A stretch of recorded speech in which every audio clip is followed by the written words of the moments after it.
Hello, my friends, and welcome to Fabric Floozy Friday.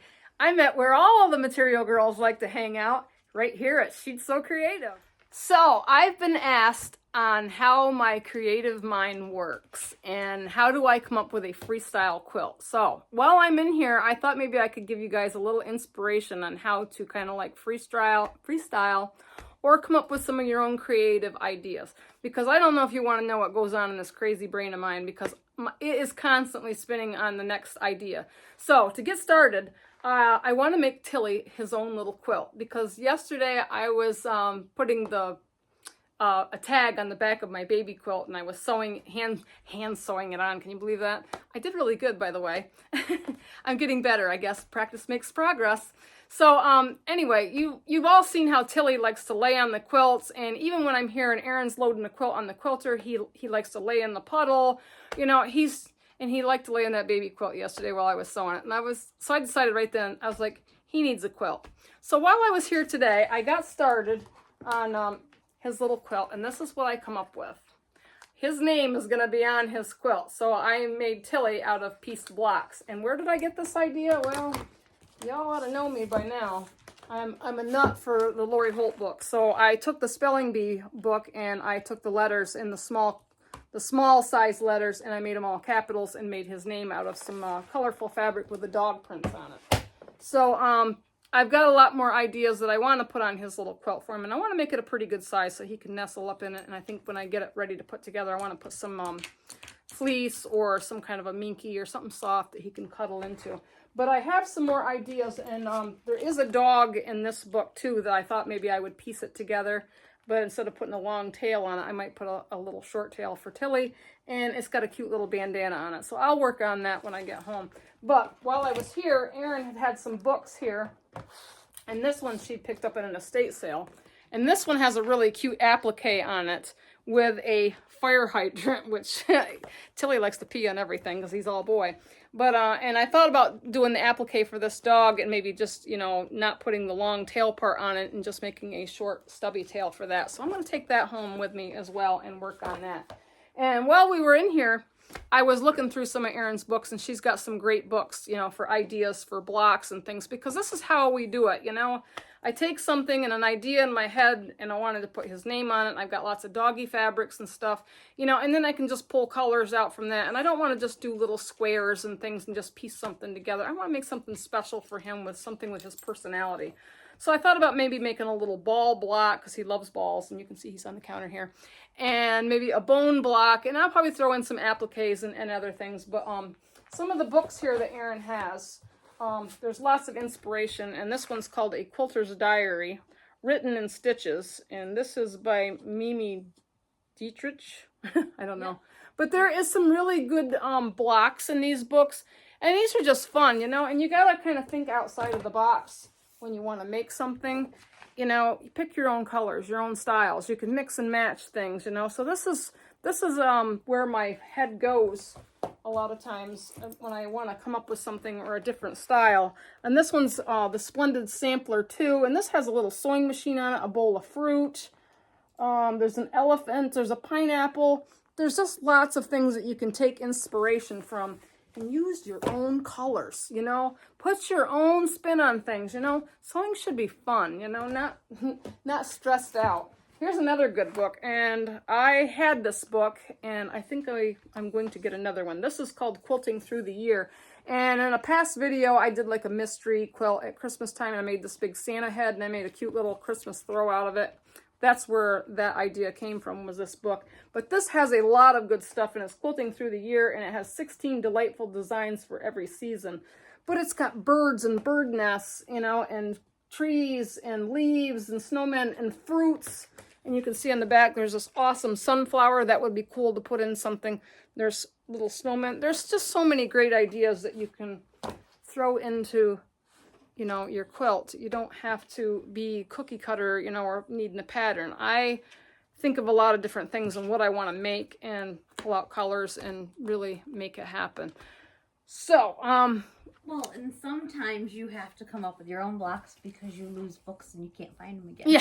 Yeah, I got to come up with my own blocks, because I had this book, And I can't for the life of me think of the name of it, and I don't think I ever showed it on any of my videos. But on my nephew's quilt last year at this time, I had made him an outdoor woodsy quilt, and it had bobbers on it, and it had the cattails. And me and Erin have been trying to find that book, and I can't think of the name of it. I can't think of the color of it because I had so much information and books in my sewing room, and it's all gone, you know. And I'm like, I can't think for the life of me what that book was. And I bought it here, and she doesn't have it on my history, you know, and she doesn't. So we don't know where that book come from, but maybe it'll pop up one of these days and we'll find it. But I've got an idea. Yeah. If somebody figures out what book it is, we'll do a giveaway. Okay, if you can figure out what book that is, that's a great idea. She said if you can find out what book that is, we'll do a giveaway. What quilt did you use that book for? It was your nephew's quilt, It was right? my nephew's quilt. Oops, I'm going to kind of spin you around here. So you, here. Wrong way. Come around. Hold on. Would it make it easier? I'm trying to figure out how, yeah, maybe you should just come over here, Erin. Operating this gimbal is crazy for me. So anyway, this book, and it wasn't a very thin, it was a thin book. Probably, I don't know, maybe a little bit thinner than this one. This one's not, this is a, I know I bought this book here, and I don't know if I bought it at the same time at that one. But this book that I'm looking for had the bobbers in it, the cattails, it had a frog, it had a dragonfly in it. It had a grasshopper in it, because I remember I made the grasshopper block and I put it on a zip bag, and that zip bag survived my fire, even though it was really stained up and kind of dirty. But I have it. I made that grasshopper out of that book, and I can't remember what else was in that book. What else did I say? You said the cattails. Yeah, it had a lot of camping stuff in it. It had a lily pad in it. Lily pad, yeah. It had a poppy flower in it, and it showed you how to make a bag with a poppy flower on it. I don't know. But my brain has been working overtime trying to figure out that book and where I could find it again, because it had so many good things in it, and I never got to make all the things that I wanted to make in there because I want to make so many different things, you know? And as quilters, we get so many different projects going, you know? And now, since I've tried to tone myself down to work with one project at a time, although I do sometimes get a couple projects going, so... Yeah, so... Well, and then you see things, and things will just inspire when you see you. different patterns. Yeah, I just bought a new pattern from Erin's, and actually, where is it? It is, you have it here. Where is the... Is it the witch or the no, crows? it's the crows. I thought I just saw the crows pattern. Oh, right down there. Crows in the corn. Oh, there it is. Yep. We got books all over the place. She's got here. this pattern here, and it's called Crows in the Corn, and this is a Lori Holt design. I've already got my fabrics for it, and of course it has some scrappy blocks with stars. I'm going to use some of my own scrappies from my own stash, but I'm not going to get to this one right away. I'm going to work on Tilly's little quilt for him, because I just think this will be so fun with a little paw prints and his name, and it personalizes it. He's going to love it. He's gonna love it, so. Don't tell Tilly. Yeah, he's not gonna wait till Christmas. Oh my God, he needs his own quilt.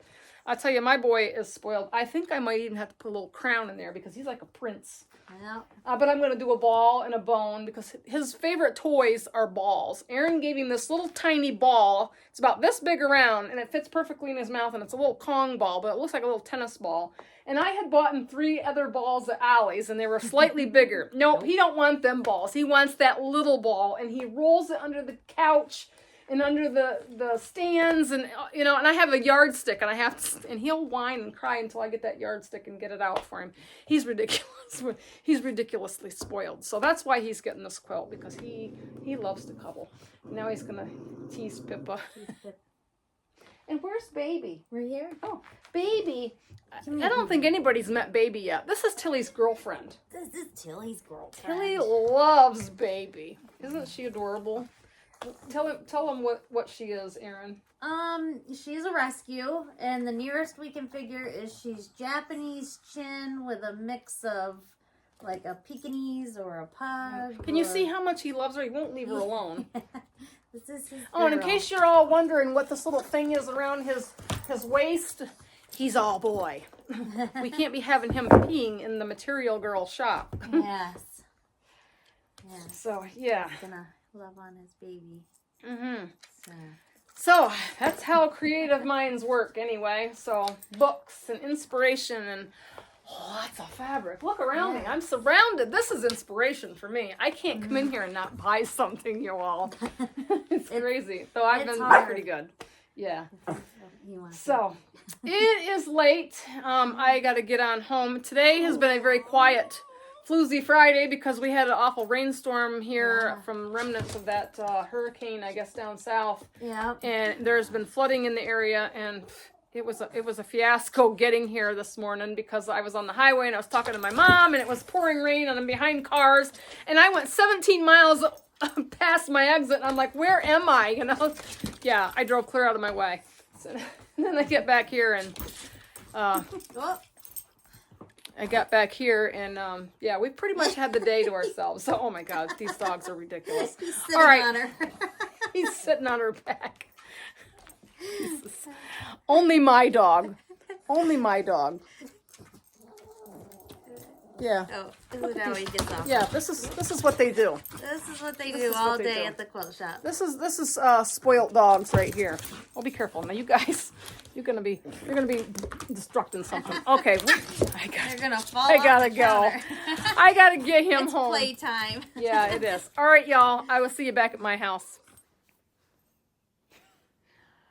So we want to give you a little update on where we're at here in the sewing studio. So it's a little hollow in here, but we have drywall. It's sheetrock. You can't call it drywall. Well, what's the difference? Well, it's no difference, but I just call it sheetrock. Okay, drywall, sheetrock. It's drywall. Okay, it's up. The sheetrock. Ceiling, all around the room. It's ready. Yep. Uncle Al came down and gave me a hand. We hung the ceiling this week, I think Tuesday or Wednesday. We're actually gonna have a guy come in and tape this out because I am not a finished carpenter and I've got issues with my shoulders, so holding my hands above my head long enough to tape all this out, I would just be in agony. So taper's coming at the end of the month and he's gonna do all the finishing for us, and then we're gonna be painting on the 7th. I think you figured it's gonna take you about 3 8th. days to get all this done. Yay! Jim doesn't have to do it. Somebody's gonna do it. It's gonna be like magic in here, you know, when it gets all done. So that's a huge weight off our shoulders because I think with our busy schedules and everything, I just think I was worried that I'd even be in this room by October. But the good news is, whew, it's hollow in here. It is. I'm going to be in here by the middle of September. So I have a light at the end of the tunnel. I have an end date that I'm going to get in this room because I am seriously like beside myself, you know, in my dining room and trying to sew. The big stuff we've got left is getting it taped, getting it painted, and then we got to do some trim work, get all the outlets put in, which I believe there are 98 outlets in this building. There's a lot of outlets in this room. Yeah, get the lights up. But there's a lot of stuff that I can be working on while she's getting moved into. Like I can do the boiler and stuff like that. So after the drywall gets done, we're going to paint. I will bring you all in when we have our little paint party in here so you can really see what's going on. And then after the paint and the ceiling, we will be putting in that beautiful floor. I cannot wait to have this floor put in. It's like the highlight for me because I picked out this special colored flooring that almost looks like old it kind like of painted wood or something. It reminds me of the farmhouse. It does. We had upstairs. That farmhouse feel, yeah. And I want to stay true to the farmhouse feel. So, yeah, that's going to be exciting. I've got some ideas to make some curtains in here, just some simple little valances. I was going through some of my fabric, and I just got to find an accent fabric. But I got some of this fabric that has like little sewing things on it, and they're like squares. So I'm going to do something really cool with that, which I'll get to. But yeah, we had a really busy weekend last weekend. I don't know how many people know, but down in Westfield, which is Marne's it's my hometown, little hometown. Yep, where most of my family is. They got hit with, I think it was 5 inches of rain in a day, and the entire town flooded. So we went down last weekend with the dump truck and the excavator. This one was running a 5-ton dump truck all day. I got a little video of that, Yeah, so we'll insert that in. We'll show you a little bit of that, and then, yeah. If any of you all watch the Weather Channel, you probably could see in Pennsylvania here, Westfield area was hit very hard.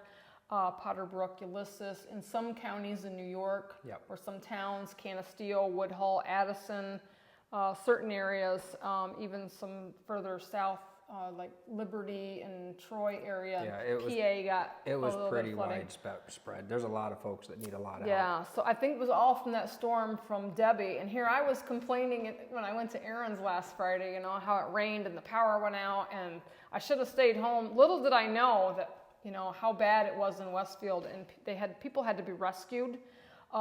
People, you know, had their cars washed away. They couldn't get out. There's entire There was a houses man that was clinging to a tree. He had to be rescued by a helicopter, I think. Yeah, entire houses got moved. Yeah, so it was serious.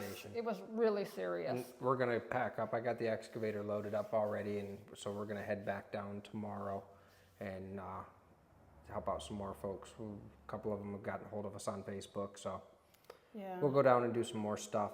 So, yeah. Last week, And then was pretty busy. we got Tilly's quilt that Marne's been working on, so we'll bring you inside to show you that. Yep, I said I was going to bring them back to my sewing room last Friday, but with everything that happened, and this is just how quickly things change, you know, I mean, life happens, you know, so you can see, you know, life just gets busy, you know, so we wanted to step up and help these people because so many people have helped us in our time of need with our house fire and everything, and I feel like this is a great way to give back to the people in my area, so. All right, so with that being said, I'll take you around real quick, show you the sheetrock, and then we will head inside. Yep, and I'll show you Okay, what I got sounds done good. for Tilly's quilt. So we'll just take you on a quick trip around here. So do. Come here, Toto. Come here, baby. that gap that you see between the ceiling and the wall is actually going to get some trim in there. I'd show you the bathroom, but it's pretty dark, dark in there. in there. We're kind of running out of time. Yeah, running out of daylight. Here's the boy. There's the tiltster. The spoiled boy who's getting his own quilt. He needs one. All right, he so does. we'll head inside and we'll see you in there. So Tilly's quilt here, I got the idea for pattern because I had no idea where I was going with this, but I found this Villa Rosa pattern I had. And I kind of took this for inspiration. I didn't do the exact same thing. So if you can kind of look down here, I had some charm squares that somebody had sent me with some of the dog fixtures in here. And then I cut up a few more of my own charms. I had some footprints and some bones. And of course I had this plain color here. This was a leftover fabric. And I kind of did the print and the plain. And then of course Tilly's name here, don't ask me how I did this. I've gotten 6 blocks across and it was just about fit, but I had to trim off just a little bit on the sides because I did put a 1.5 inch strip in between all the letters that I made. So I just trimmed it down so that the 6 blocks would fit across. So this is the middle, like the inspiration piece here. And I'm going to put a border to enclose the same color as this plain brown and encase it around with the brown, probably in a 1.5 inch strip. And then I'm going to use this fabric here for a border, and I think somebody sent this to me and I'm not sure, I don't remember where it came from, but I pulled this out of some fabric that I had stored away, and I think this will make a really cute border to put around the outside. So for the back of this quilt, here he comes. I want to do something soft because Tilly likes soft things, and I thought maybe a flannel or a fleece or something. So I'm going to find some kind of a flannel or fleece. And then I found this piece, and this was a scrap, and I kind of cut it all out. And I want to put this retro Scooby-Doo on the back of his quilt because I just love Scooby-Doo, and it just, I don't know. I thought it would make his quilt really fun to applicate it on the back. I thought about doing it on the front, but I don't really want to take away from the blocks that are on here, so I'm just going to put this on the back just to make it a fun little back. So I will keep you updated on this. I'll probably have it quilted over at Aaron's and with some kind of a paw print for him, and so he can have his own little cuddly quilt. 'Cause my little guy here, he's spoiled. Right, Till? He's a spoiled boy. Here we are. It's the second day. We're headed to Westfield to where Hurricane Debbie had left my little hometown devastated. So we've got the dump truck all ready, and we've got your excavator all ready to go, and I'm showered, Jim's showered, and we're Gonna go get dirty. yeah, ready to go get some cleanup done.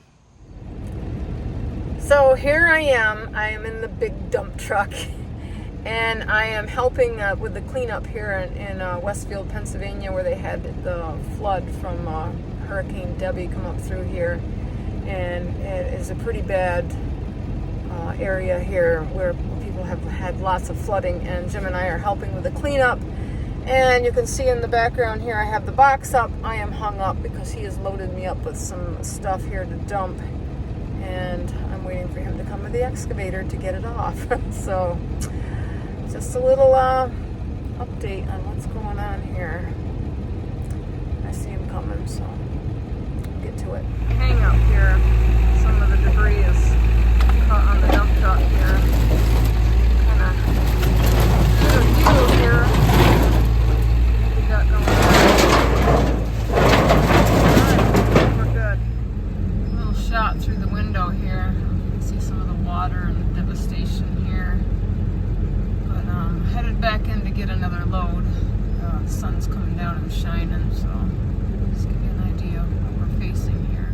So we are in Potterbrook, Pennsylvania today, and Jim is loading up some brush here in some of the people's house here, and I am dumping it back into the creek out back. This is just wood and branches and things that are cluttering up their yard. There is much action in this area, so I'll kind of give a little view around. This area out here was all flood ridden. This area was hit pretty hard, but this little area here is where we're at. You can see there's a dumpster out there, lots of mud, and there is a home over here. So a lot going on here. Got what's going on out back.